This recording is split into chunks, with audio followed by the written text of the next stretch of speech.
This episode is brought to you by Springbrook Autism Behavioral Health. Springbrook provides comprehensive, evidence-based care for children and adolescents with autism and other developmental disabilities. With residential services, educational programming, and clinical support all in one place, Springbrook focuses on helping each individual build skills, increase independence, and reach their full potential. To learn more about their program and how they're supporting families every day, visit their website at springbrookbehavioral.com. Well, hey guys, and welcome back to All Abilities No Filter. I'm Jake Edgar. I'm your host of the show, and I'm so excited about today's episode. It's been one that I have been waiting a long time to share with you guys, and it is one of our more interesting and unique episodes. I was able to sit down with Lawrence Bartley, who is the autistic hypnotist, and we were able to sit down and talk about his experience with hypnotherapy and what it has meant to him and how it has helped him throughout his neurodivergent life and overcome certain obstacles. And he himself is a hypnotist who specializes in helping autistic people free themselves from anxiety, screen addiction, and other forms of repressed emotion. And this episode was so amazing, and I learned so much in this short amount of time. And I know it's going to be one that you guys are going to remember. So just sit back, and I hope you guys enjoy this amazing conversation. Thanks, guys. Hey, Lawrence. Well, man, I appreciate you so much being with us today. How are you doing? Amazing. Thank you for having me. I appreciate very much that you have me on this show. Thank you very much for this opportunity, Jake. How are you doing? Doing pretty good, man. I've been looking forward to this episode for a while because I have no idea about your expertise, and I would love to learn more about it. But before we get into that, if you wouldn't mind just kind of telling our listeners a little bit about yourself, what kind of has led you to be doing what you're doing now, and kind of what brought you on the show today. So my story is my name is Lawrence Bartley, and I'm the autistic hypnotist because I'm an autistic individual. I have Asperger's syndrome, the high functioning autism, and all my life I kind of struggled with communication problems. So I ended up learning all sorts of things to help myself out with communication issues. So I'm like learning micro expressions, learning body language, but also learning hypnosis in an attempt to learn how to communicate with people even more effectively. So I guess my story about what led me here is that pretty much all my life I also had anxiety. I had anxiety, depression was very severe. I went into therapy for it for several years, but unfortunately that didn't help me. And eventually one day the interest in hypnosis and the anxiety ended up overlapping because one day I went off to a hypnosis training to learn more about communication. But while I was there, I worked with a professional hypnotherapist for my anxiety, and I just felt better. I felt a big, massive amount of tension. My body just broke apart, just melted away. And when I came back home after the training, back to my normal life, a lot of the anxiety that had bothered me just wasn't there anymore. A lot of the depression and just it just didn't exist anymore. Because one of the things that I would have is I feel this horrible sense of tension just going into college, for example, where, college is usually, it's a pretty safe place. The people are nice. There's kind of no reason to have anxiety there, but I had a lot of anxiety there. But after working with the hypnotherapist, I found myself feeling normal. I found myself feeling relaxed. That tension had disappeared. And after that, I kept going back to more hypnotherapy trainings. Eventually, one day I became a hypnotist, and I decided to specialize in helping autistic people because I feel like there's a lot of autistic people who are in my situation, who are very anxious, very depressed, and they're doing all the normal things like therapy, but therapy doesn't help everyone. The normal methods, unfortunately, they don't help everyone. So one of the reasons of why I'm here is just teach people a little bit about hypnosis, present and new opportunities, something else that you can do for anxiety, because I know that it helped me. And that's so cool, because I know when people think about hypnosis and hypnotist, and I'm guilty of this too myself, first thing I'm going to think of is Vegas and magicians and all this crazy stuff you see on TV and things like that. But a lot of people, including myself, don't realize that it is used as a therapeutic tool and could be used to help people in everyday life and things like that. And I know very little about it. So that's why I'm so excited to speak with you today. Because like I said, the most I know about it is magic shows and things like that, things you see online and all that crazy stuff. So getting your point of view where it's used as a therapy tool and really used to better someone's life and things like that is so cool to learn about. So I know you said you went to hypnotherapy yourself for help and for assistance. Can you kind of talk me through that? What was that like for you when you first kind of got introduced for it? What exercise, what did they do? Or what kind of things did you do to help yourself feel less, like you said, less anxious or things like that? If you could take me through that, that would be great. So what happened was during the hypnosis training, I met a professional hypnotherapist and I decided to work with her. The instructor gave us about 20 minutes and he gave us this exercise for anxiety. It was on the final day of the course, where during the entire course we've been sort of building up like how to help people with little stuff, but now on the final day it was time to help somebody with a big problem, and I chose anxiety as my big problem. So I work with this woman who's already a professional, and what she has me do is just close my eyes, go inside a hypnotic trance, and it was rather metaphorical imagination journey that what she had me do, where she had me imagine going inside of an art gallery and seeing a painting, and the painting was supposed to represent the problem that I had, and my unconscious mind would produce an image, because the unconscious mind, it doesn't talk logically. Your unconscious mind speaks in symbols and metaphors. That's how it talks to your conscious mind, because they're different languages. The unconscious mind is all about words and ABCs, 1, 2, 3's, logic. The unconscious mind is totally different, so it speaks in terms of metaphors. The first painting must represent the problem, and she had me imagine a second painting, the real problem, and a third painting that would be the solution. And I saw the solution, that problem just melted away. Because one of the things about hypnosis is everybody sort of already has a solution within them, sort of the movie trope, the power was within you all along. One thing that hypnosis does is it helps you guide you to finding that solution within you that was already there all along. So, wow. So, yeah.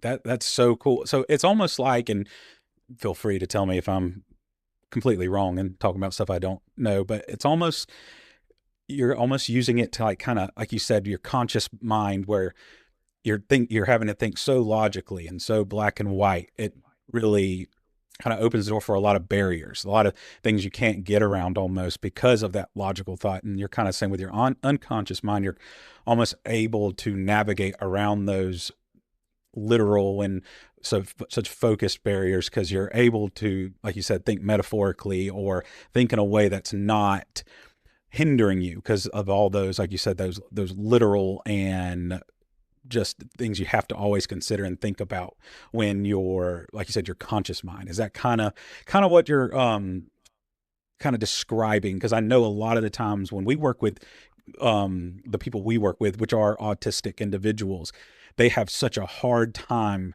not seeing things in black and white, such a hard time not being able to think hypothetically or be able to put themselves in other situations because that situation didn't happen to them.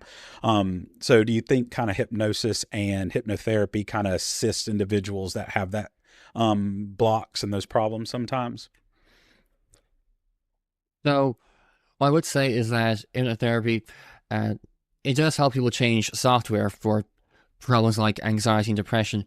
It won't so much change the hardware, black and white thinking. I've known several hypnotists who did attempt to work with autistic people, especially Asperger's people like myself, for like the black and white thinking. But when you work with somebody like that, it tends to be more mixed results. Because some people will get it, but then others, unfortunately, won't. Unfortunately, there's just so much variety in people that some of them might not get it. One of the things that hypnosis does, like going back to the story is that it does open up a lot of lines of thinking when you're going inside a hypnotic trance. If you actually look at what happens inside someone's brain, you've got the right hemisphere, the left hemisphere, and then you've got the bridge in between them. That bridge actually gets thicker, and the both hemispheres can start to just talk more, let's start to communicate better between each other. In fact, one of the things that hypnosis does is it takes the problem inside the emotional hemisphere and just moves it into the logic hemisphere. And because logic hemisphere doesn't understand emotions, it just strips the emotions away, all the negative problems that have been associated with it. Which is why a lot of people, after they've been hypnotized, they can remember the problem they had, but it's in the past, like a distant memory. That's wild. So it's when you're working with an individual, or when you first started being introduced to that, you talk about that hypnotic state. What does it take to get someone into that state? Because like I said, you see people online or on TV, and you'll see the crazy videos of a man jerking a person's arm and they just look like they completely collapse and pass out. Or if they say a certain phrase, they pass out. And in my uneducated mindset, that looks what I would consider a hypnotic state, is when your body goes completely limp and but as a professional yourself, you probably see it in all types of different ways. So what exactly is the hypnotic state, and what do you do with individuals or even yourself to get someone there? Because I've never been hypnotized in my life, but I am such an overthinker and like I said, pragmatic person. I feel like someone with my brain would have a really hard time getting like that, because I'm very ADD and just always thinking all the time. And I'm sure you probably deal with people like that. But what does it take to get someone to get into that state? Well, the thing about the hypnotic state is that it's a natural state that everyone goes into. In fact, you've already been in that state this morning when you woke up. And you go back to that state just before you go back to sleep every night. And if you actually want to experience hypnosis right now, you can just take out your phone and go on TikTok.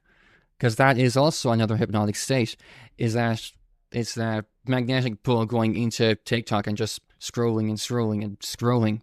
Because people, when they're addicted to a screen, usually they're zoned out. That zoning out place is the exact same place you go to for hypnosis. I just teach people to do it a little differently, in a way that helps them to let go of problems instead of like TikTok putting problems inside you.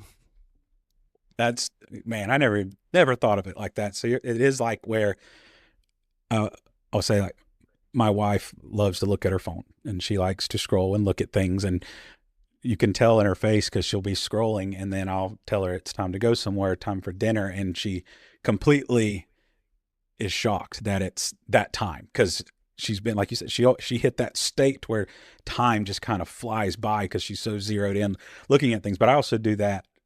It's just wild you kind of put it in that way, because it is kind of like when I'm at work, time just flies by because I zero in and focus on so many things. So it is so interesting that you put it that way, because it makes total sense.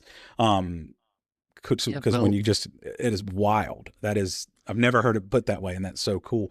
Are there certain techniques that you use? Not even just individuals with autism, because we can talk about that in a second, because that's a whole nother, probably another thing. But when just in general, are there certain techniques that you use to help people get into that state?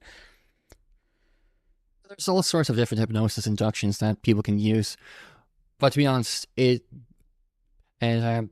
big principle behind every hypnosis induction is just taking somebody from outside external world to just going within themselves. In fact, hypnosis would be more similar to meditation in that sense of going within. And sometimes you can just tell people to go within. Sometimes you do use a little induction. Sometimes I can have people just doing a breathing exercise and having focus on all the shifting sensations that changing their breathing will cause inside their body. And once they're paying attention to body sensations, well, that's them going within themselves into that place of hypnosis, and then we can go and get to the work.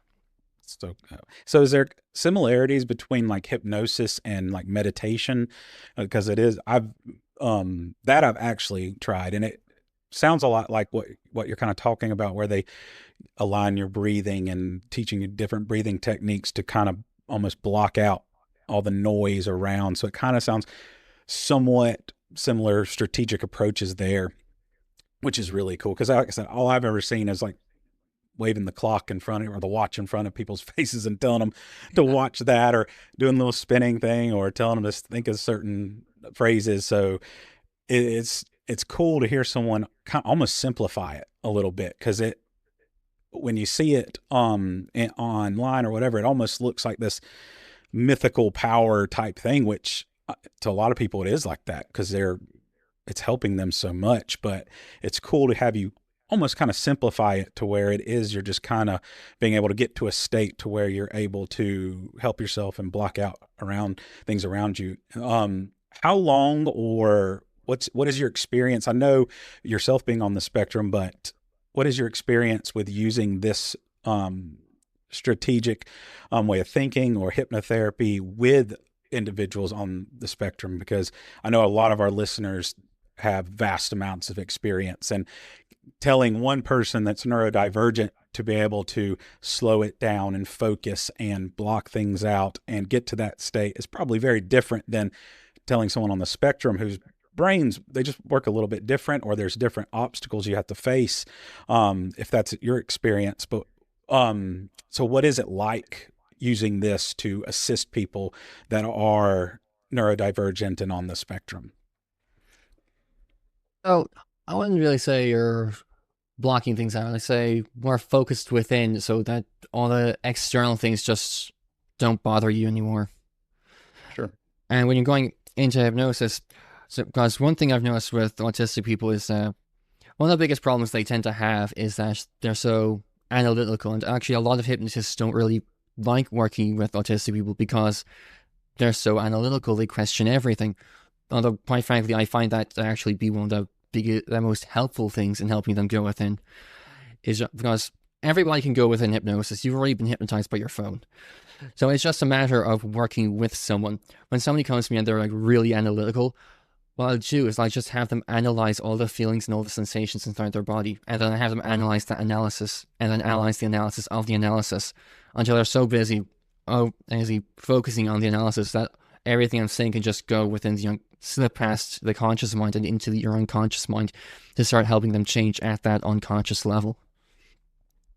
Yeah, that's pretty amazing, because as someone that's, like I said, worked with this population a lot of the time, it's sometimes it's difficult to be able to separate and understand that when you're working with children or adolescents or adults that are on the spectrum, how to approach their way of thinking and mindsets differently. Because they're kind of like you said, they're extremely analytical, questions everything, wants reasons for everything. So that's pretty amazing. You're able to use these techniques and when working with individuals like that. I know you probably got a ton of them. What is kind of like one of your success stories, or just any situation you've worked with somebody that really sticks out, where you really could see the benefit that they're having, or were able maybe to do things they weren't able to do before they worked with you? There is one story that always comes to my mind. It was this autistic girl, and well, she was a student in college, and she was living in these college dorm rooms. And what happened was, Halloween came, and everybody put up all these Halloween decorations, including a bunch of plastic spiders, and well, she had arachnophobia. Halloween went, they took down most of the decorations, but they kept the spiders that were in the kitchenette area in her dorm room. They kept them there. Well, she couldn't even go in, knowing they're plastic spiders, knowing they're not real, they're just toys, just decorations. She still felt intense fear so much that she couldn't go into the kitchenette area of her own dorm room. So I ended up helping her out with that. And what I did was, when I actually had her imagine the spiders, because when you're working with somebody for a fear or phobia or anxiety or even PTSD, you have to turn on the part of the mind that has the problem. So you're working with the part of the mind that has the problem. You can then change that part of the mind. When I had her imagine the spiders, her shoulders just jumped right up. She said, "They're crawling on my head," and she ended up actually pulling a muscle in one of her shoulders. It was an extreme reaction that I'd never experienced before. And unfortunately, I had to sort of leave the session there. But we worked again, and the second time, because yeah, I still in the you have to imagine Suarez thing, artist's way of thinking. I think I'd approach it differently now, but what I did was I had her imagine another version of herself imagining the spiders, because what that does is it distances herself from the emotion. I had the other version of her run the fear protocol that I use on for arachnophobia. Then I had that other version of her imagining that coming inside her, integrating it with her, and then I had her run the fear protocol on herself again. And now the fear of spiders is gone. She will laugh at spiders if she sees them. Instead of fear, it's turned to laughter. That's wild. I know a lot of people that could use that. Like I said, I know spiders is a pretty well versed fear that people have, but that's just it's just so cool to think about how you can almost just rewire it, the way of thinking and the way you see things by using those techniques, and that's just so cool. Are there like tips and tricks you could give even our listeners who, like I said, have never done it before and maybe don't have access to a professional like yourself, but are there tips and tricks people can use at home or things that they can implement just to help them through different struggles they're having? Or like I said, not a lot of people have access to people like you that have so much knowledge and training in it. Are there anything people can do at home or in their daily lives that can help out? There is one technique that always comes to my mind because I found it to be incredibly effective. And for anybody who wants to go and Google it, it's called NLP spinning. So NLP, by the way, means neuro-linguistic programming.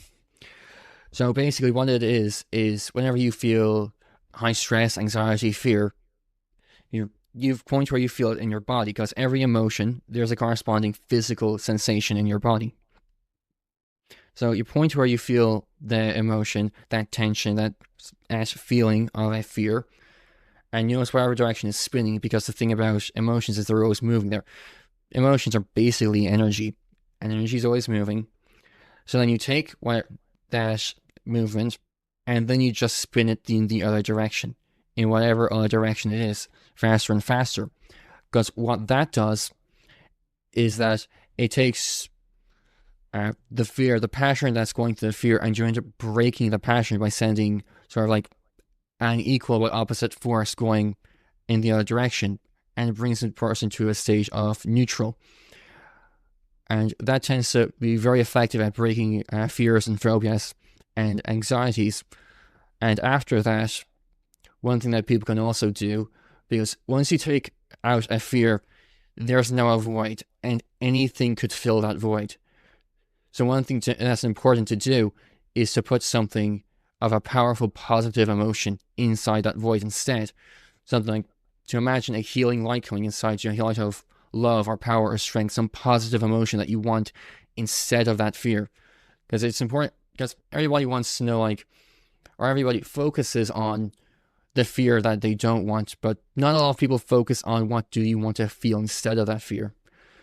So once you've neutralized the emotion, to imagine a healing light of power, of love, of positive energy coming inside your body and filling up your body. Because the thing about your unconscious mind is that it doesn't actually understand the difference between something real and something vividly imagined. Just like the girl and the fear of spiders. In her mind, there's no difference between real spiders and plastic decoration spiders. Everybody acts like that. And the thing about that is once you understand that, you can start to use your own imagination to start changing the feelings inside your body. It's pretty amazing. And I know one thing when I've spoken to listeners or parents, and this is kind of off the top of my head, as I was wanting to ask you, with autism or neurodivergent or working with kids that have anything going on, one of the things we deal with a lot and try to help out with is like the physical stimming that a lot of kids go through. We work with kids that they want to rock constantly. Or a lot of times it can be a negative stim of pulling their eyebrows out or pulling hair out, scratching at their skin. And when I'm able to talk to kids and adolescents of why they're doing it, it's kind of what the anxious feeling is so overwhelming that they automatically go towards that negative physical action. Do you think that hypnotherapy, in your experience, you might have worked with clients like this, can assist with that type of just visceral reaction to stress? Because it is just an automatic thing they do, to where it's as soon as they feel that certain way, it's programmed into them to start that negative behavior, which can also often be very self-harming. Well, when it comes to self-harming, most self-harm is usually some control issue in their lives. And one thing I found with self-harm is that hypnotherapy can definitely help with it, because when it comes to a control issue, that's usually that is almost always some sort of trauma.